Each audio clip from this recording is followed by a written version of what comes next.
Thank you very much. Yeah, okay. Thank you, Professor. I'm from Slovakia, and my Prime Minister Robert Fico was almost shot dead because the opinions you had the similar with him. Yes, we are, as a Slovak government, of the few countries in the European Union, we are talking to Russians.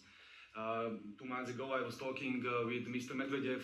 In 2 weeks, I will be talking in Duma with Mr. Slutsky, who is the chairman of the Russian Foreign Affairs Committee in Moscow.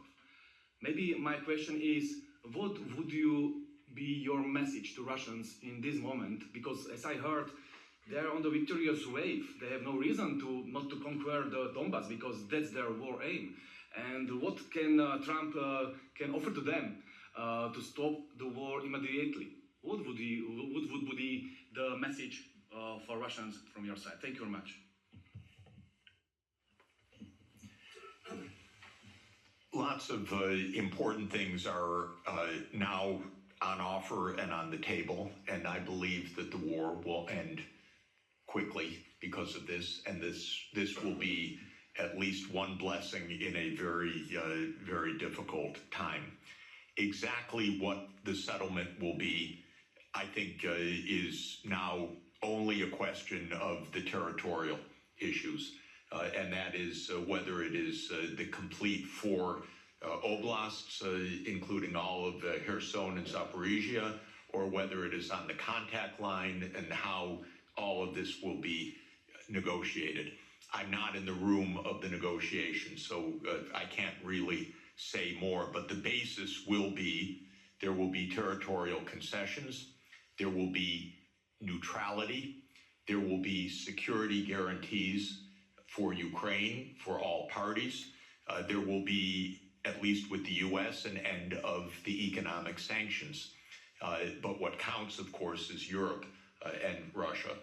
I think that there are, and maybe there will be a restoration of nuclear arms negotiations, which would be extraordinarily positive. I think that there are tremendously important issues for Europe to negotiate directly with Russia. And so I would urge President Costa and the leadership of Europe to open direct discussions with President Putin, because European security is on the table. I know the Russian leaders, many of them quite well. They are good negotiators, and you should negotiate with them, and you should negotiate well with them. I would ask them some questions. I would ask them, what are the security guarantees that can work so that this war ends permanently? What are the security guarantees for the Baltic states? What should be done?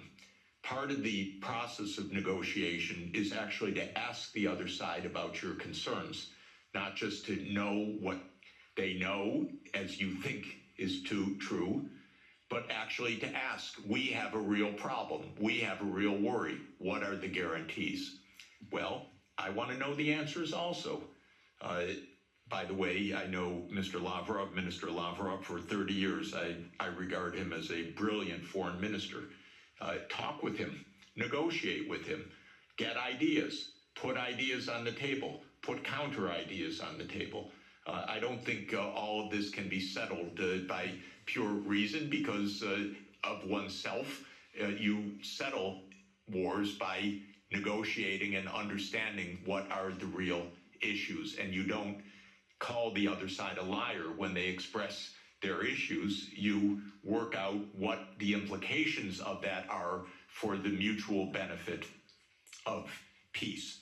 So the most important thing is stop the yelling, stop the warmongering, and discuss with the Russian counterparts. And don't beg to be at the table with the United States. You don't need to be in the room with the United States. You're Europe. You should be in the room with Europe and Russia. If the United States wants to join, that's fine. But to beg, no. And by the way, Europe does not need to have Ukraine in the room when Europe talks with Russia. You have a lot of issues, direct issues. Don't hand over your foreign policy to anybody, not to the United States, not to Ukraine, not to Israel. Keep a European foreign policy. This is the basic idea. Political groups here and have been integrated into our agenda.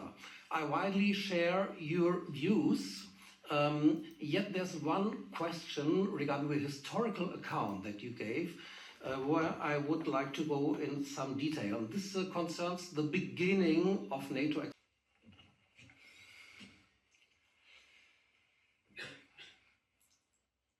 I have no doubt of why Hungary, Poland, Czech Republic, Slovakia wanted to join NATO.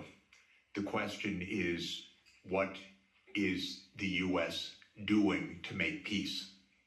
Because NATO is not a choice of Hungary, Poland, Czech Republic, or Slovakia. NATO is a U.S.-led military alliance. And the question is, how are we going to establish peace in a reliable way? If I were making those decisions back then, I would have ended NATO altogether in 1991. When those countries requested NATO, I would have explained to them what our Defense Secretary William Perry said, what our lead statesman George Kennan said, what our final ambassador to the Soviet Union, Jack Matlock, said. They said, well, we understand your feelings, but it's not a good idea because it could provoke a new Cold War with Russia. So that's how I would have answered it. When those countries joined in the first wave, I don't think it was that consequential, in fact, except that it was part of a bigger project. And the project was spelled out already in 1994. There's a very good book by Jonathan Haslam, Harvard University Press, called Hubris, which gives a detailed historical documentation of step-by-step what happened. And it's really worth reading. So this is now, but the point I would really make is that Ukraine and Georgia were too far. This is right up against Russia. This is in the context of the complete destabilization of the nuclear framework. This is in the context of the U.S. putting in missile systems on Russia's borders. If you listen to President Putin over the years, probably the main thing, if you listen carefully, that he's concerned about is missiles 7 minutes from Moscow, is a decapitation strike. And this is very real. The U.S. not only would freak out, but did freak out when this happened in the Western Hemisphere. So it's the Cuban Missile Crisis in reverse.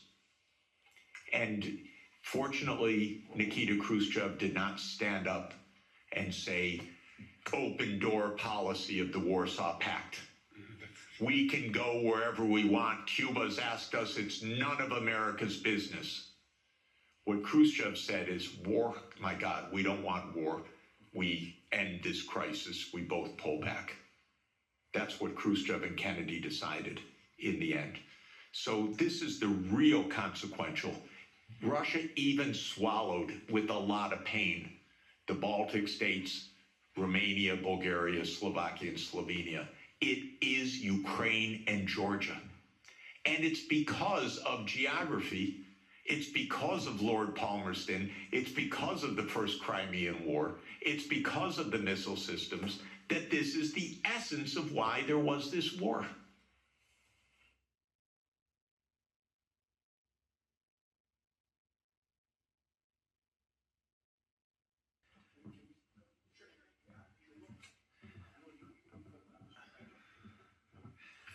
Thank you very much, Professor Sachs, for coming.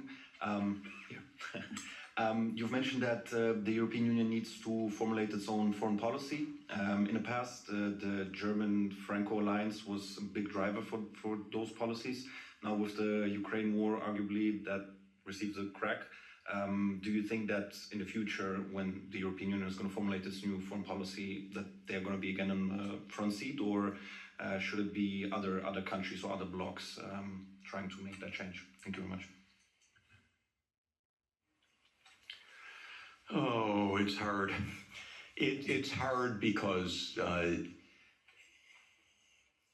of course, you don't yet have a constitution for Europe which really underpins a European foreign policy. And it can't be by unanimity.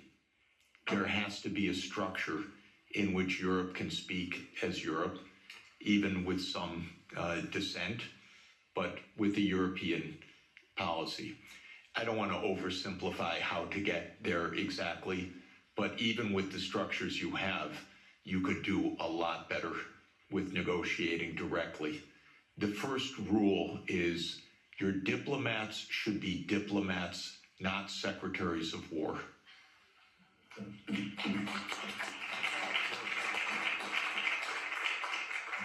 Honestly, that would go halfway, at least, to where you want to go. A diplomat is a very special kind of talent. A diplomat is trained to sit together with the other side and to listen, to shake hands, to smile, and to be pleasant. It's very hard. It's a skill. It's training. It's a profession. It's not a game. You need that kind of diplomacy. I'm sorry, we are not hearing anything like that. I'll just make a couple complaints. First, Europe is not NATO, as I said. I thought Stoltenberg was the worst, but I was wrong.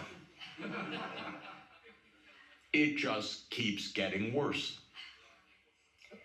Could someone in NATO stop talking, for God's sake, about more war? And could NATO stop speaking for Europe, and Europe stop thinking it's NATO? This is the first absolute point. Second, I'm sorry, but your High Representative Vice Presidents need to become diplomats. Diplomacy means going to Moscow, inviting your Russian counterpart here, discussing. This doesn't happen till now. So this is really my point. Now, I believe that Europe should become more integrated and more unified in the years ahead. I'm a strong believer in subsidiarity. So we were discussing, I don't think housing policy is really Europe's main issue. I think this can be handled at the local level or at the national level. I don't see it as a European issue, but I don't see foreign policy as being a 27 country issue. I see it being as a European issue. And I see security being at a European level. So I think things need to be readjusted, but I'd like to see more Europe for truly European issues and maybe less Europe for things that are properly subsidiary to Europe at the national and the local level. And I hope that such an evolution can take place. You know, when the world talks about great powers right now, they talk about US, Russia, China, I include India, and I really want to include Europe, and I really want to include Africa as an African Union. And I want that to happen.